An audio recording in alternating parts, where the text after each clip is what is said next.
A poesia grega é inseparável da vida do grego. A poesia grega, ela expressa o ideal do grego, o ideal heróico, o ideal da nobreza. A vida do grego é inseparável da sua poesia. Platão foi um primeiro corte com isso, dizendo que a poesia deveria servir à formação do rei filósofo.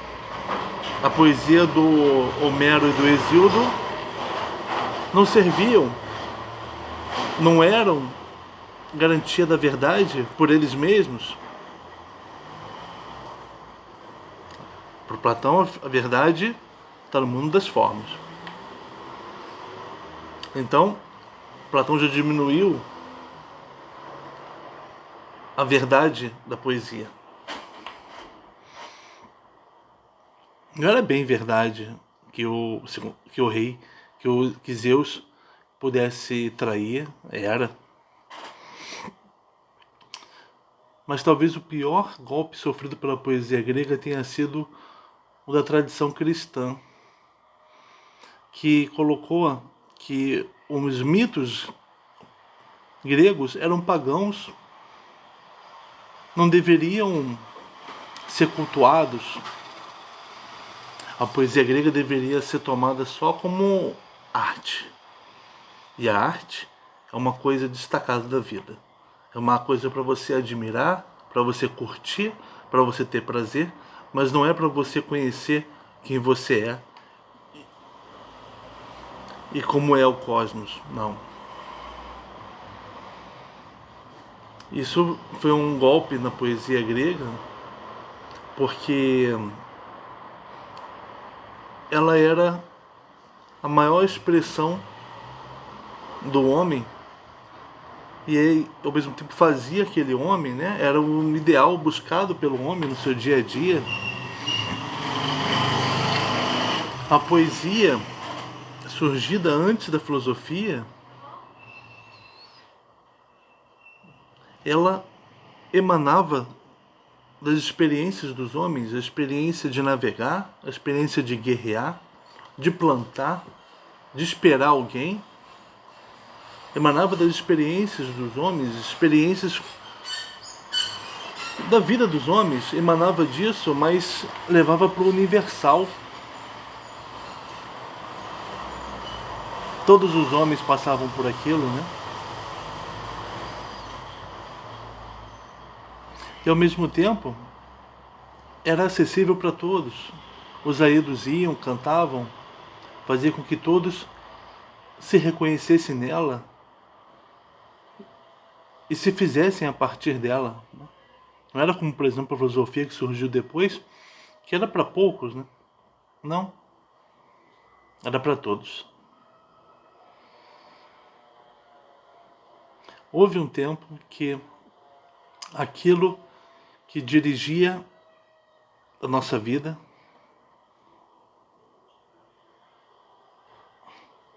aquilo para o qual nós olhávamos, era o melhor que poderíamos ser.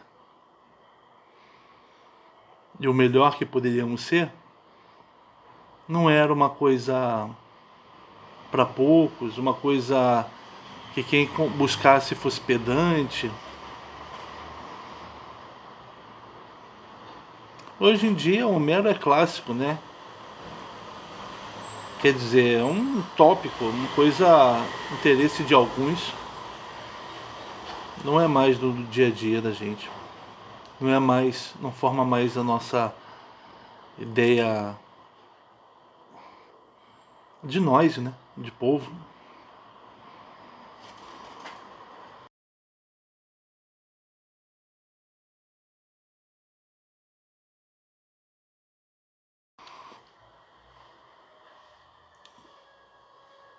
O destino do herói.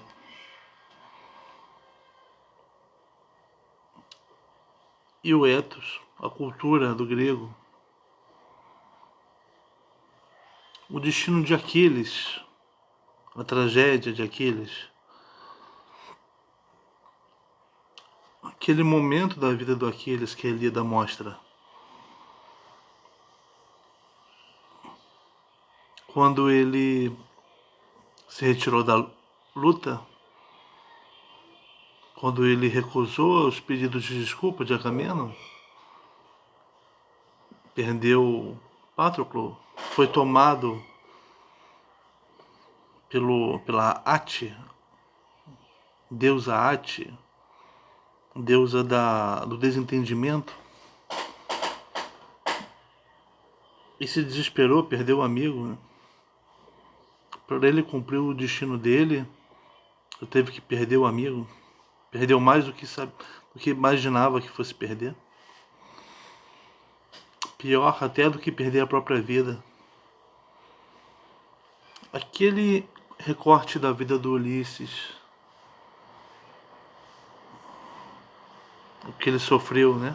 O Patos, foi imortalizado.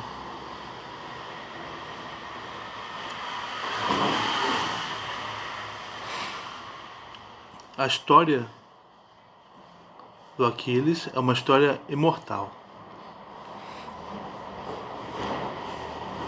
Agora, a nobreza, o modo de vida grego, nós vemos bem na modo de vida do nobre, nós vemos na Odisseia. Ali na casa, Telêmaco, Penélope, o comportamento deles,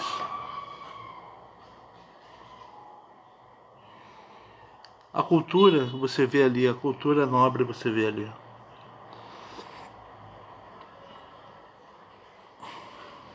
Também imortalizado. Quando Aquiles recusou os presentes de Agamenon, né, como pedido de desculpa, Fênix, o companheiro dele, o informou de acontecimentos passados que o próprio Fênix tinha vivido, em que ele não foi intransigente. E ao longo da Odisseia, cada momento, cada grande ação de um homem é contada ao lado de um acontecimento anterior ou de alguma cena envolvendo animais. Isso imortaliza a ação, imortaliza aquele momento vivido pelos personagens.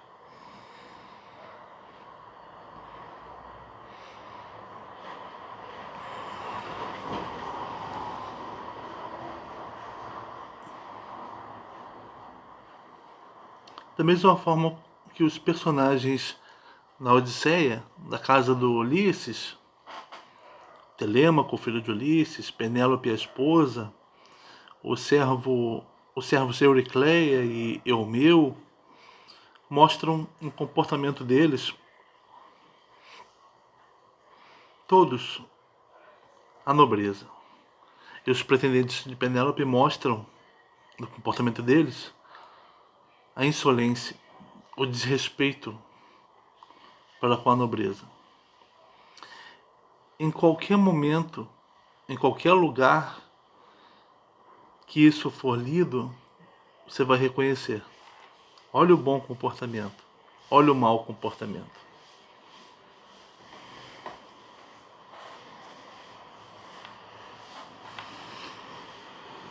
Nós temos na Ilíada e na Odisseia, em Homero, enfim, o individual, o recorte individual daquele momento da vida de um indivíduo num quadro geral dos heróis e da nobreza.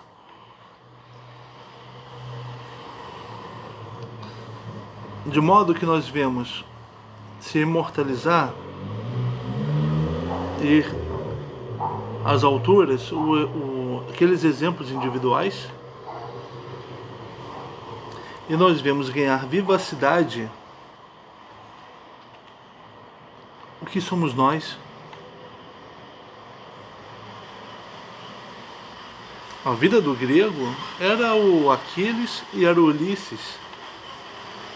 A vida daqueles dois homens. Porque eles foram individuais, mas eles contam do povo, do geral.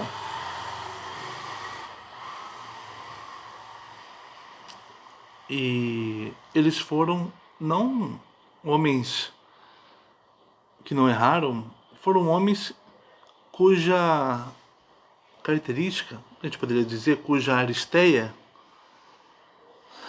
foi ser um guerreiro e passar pelos percalços de ser um guerreiro, ser um herói. Todos os percalços que o herói tem direito de passar, Aquiles passou. E todos os percalços que um viajante pode passar, Ulisses passou. Se deram bem, se deram mal. Aquiles se deu mal, mas ele fez o que tinha que fazer. Eles são os maiores exemplos do herói e do aventureiro, da aventura, né? E esses exemplos obrigam, são extraordinários, e o extraordinário nos obriga a sermos melhores do que nós somos.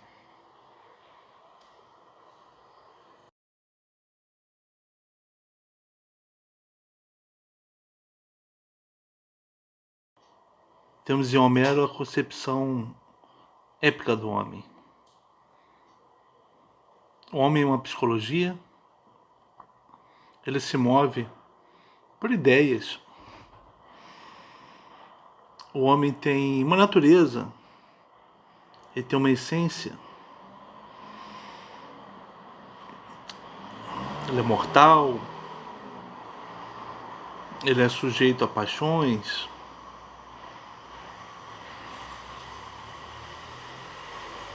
O homem, ele é sujeito ao imponderável também, a imponderabilidade.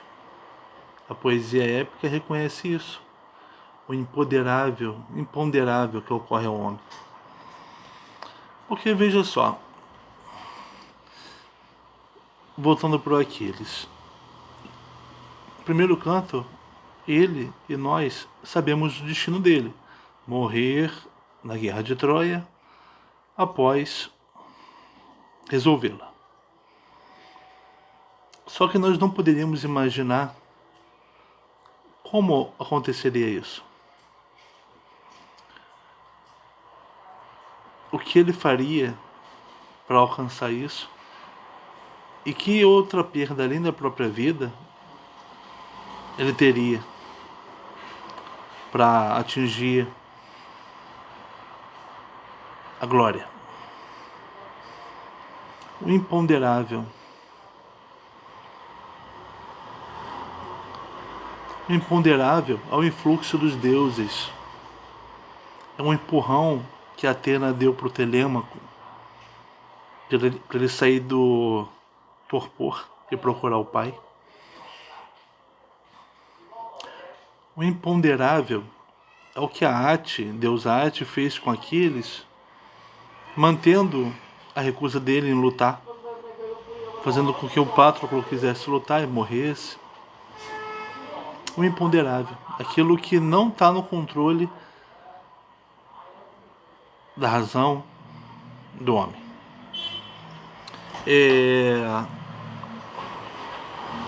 O homem anda em dois planos, né? O homem grego da Grécia Antiga anda em dois planos. O plano que ele conhece, aquilo que ele decide,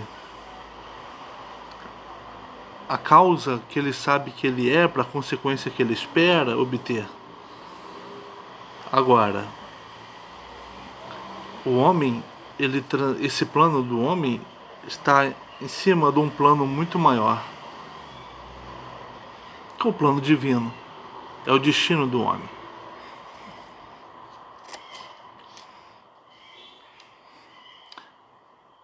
onde se decide o que vai acontecer com esse homem. E o imponderável das ações dele. O homem não controla todas as consequências do que ele faz, nem controla tudo o que ele faz, como ele pensa que pode controlar. Aquiles é um exemplo de um exemplo de um grande guerreiro. Mas a Ilíada mostra, a Ilíada é elogiosa com relação a Aquiles. Ela nos faz ter veneração por aquele guerreiro. Nossa, olha como ele luta bem, como ele é senhor de si. Não. A Ilíada mostra aquele homem, naquele trecho da vida dele, mostra como ele age, como as paixões o atingem, a cólera, como a cólera o atinge. Como a Ate, deusa Ate, o faz se desentender com os gregos.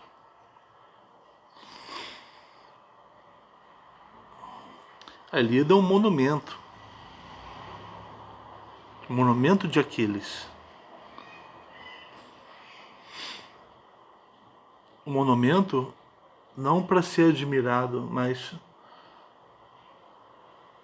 para o grego aprender o que é ser um herói, como é viver como um herói, o que acontece com o herói. Não para venerar o Aquiles, repito. Um monumento para ser visto. Um monumento não expressa coisas veneráveis. Muitas vezes expressa coisas odiosas, né?